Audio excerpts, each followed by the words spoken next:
I was thinking about my mother the other day. My mom was a religious person, and I remember her saying when I was very young that everyone was put on this planet for a purpose. God has a plan for everyone and everything. Now, I don't know about that. I am not a religious person. I do want to believe in as many true things as possible.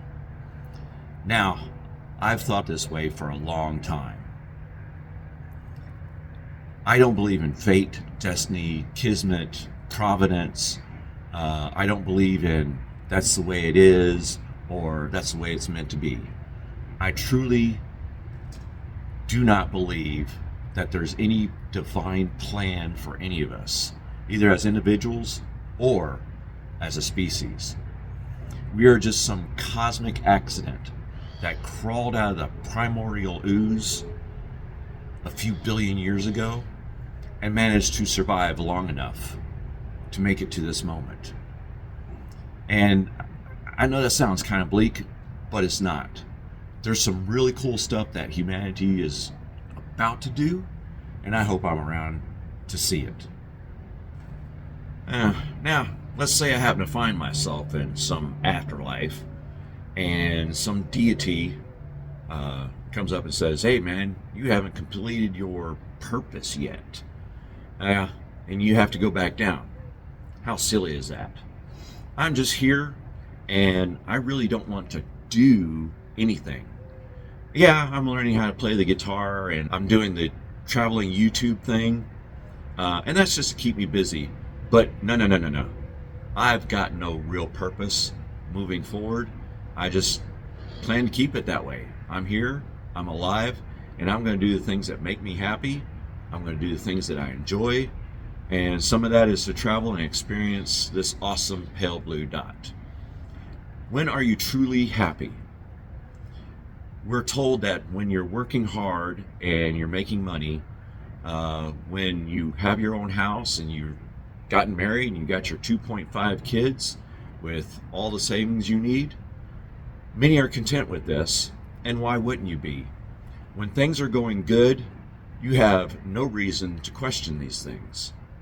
But what happens when things go wrong? What happens when your safety is threatened? You're probably going to get mad and start questioning things. Why me? For what purpose? Well, there isn't any purpose. Unfortunately, bad shit happens to people randomly. The belief that only good things happen to good people is comforting, but it's categorically false. Society gives us rules the moment we're born and tells us that if we do certain things in a certain way at certain times, everything's going to be okay. Graduate high school, get a job, get a house, get a car, accrue some debt, get married, etc., etc. The system came about to make an obedient populace just smart enough to pull the lever or push that button so that the top can exploit them. The more stuff you get, the more of a slave that you are to the system. We are conditioned to believe that these milestones constitute a successful life. Don't believe the hype. Don't believe the rhetoric. If this universe is indifferent, then these societal structures are merely traditions that we've mistaken for laws of nature. We spend our healthiest years servicing interest rate on things that we were told that we needed to have to be happy, only to realize that the moments of genuine contentment had nothing to do with the car, the house, or the title on your door. The beauty of the universe without a predefined plan is the radical freedom it provides. If there is no script, then I am the author. If there is no destination, then wandering is the point. My mother's faith was her comfort. a way to navigate the chaos with an assurance of a safe harbor at the end. I find my comfort in the quiet chaos.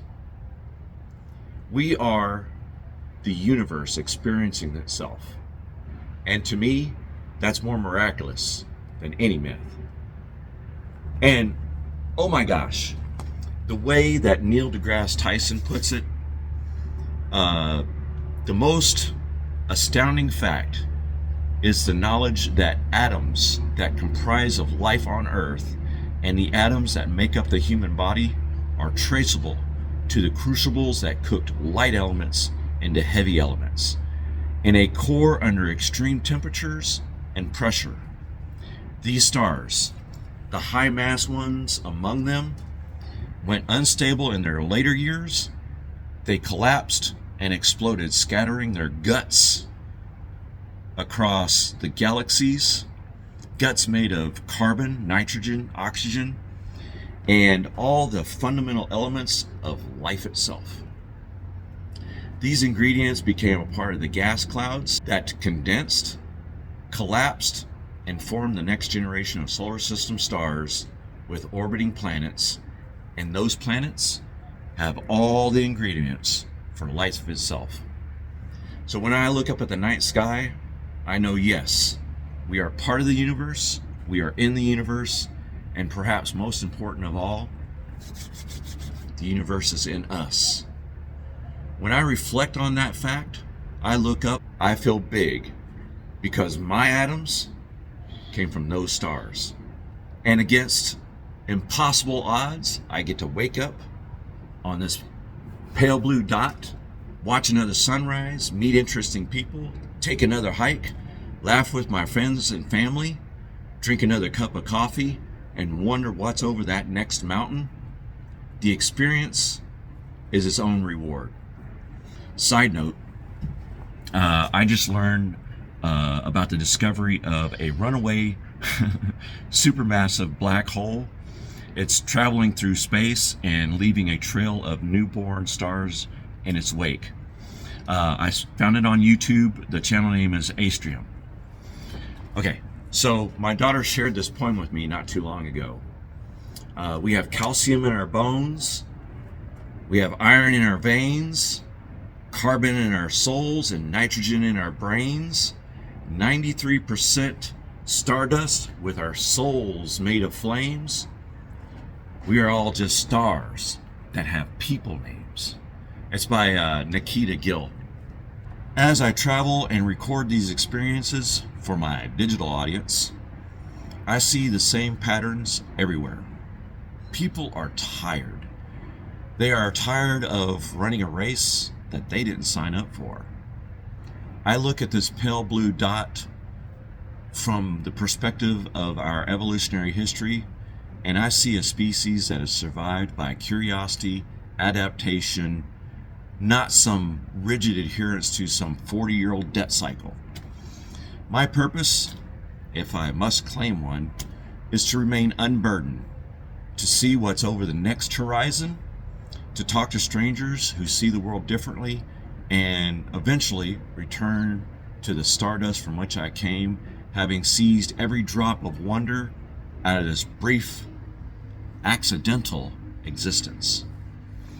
Ultimately, the refusal to have a grand purpose is my act of rebellion against a system that wants to commodify my time by choosing happiness over productivity and presence over legacy.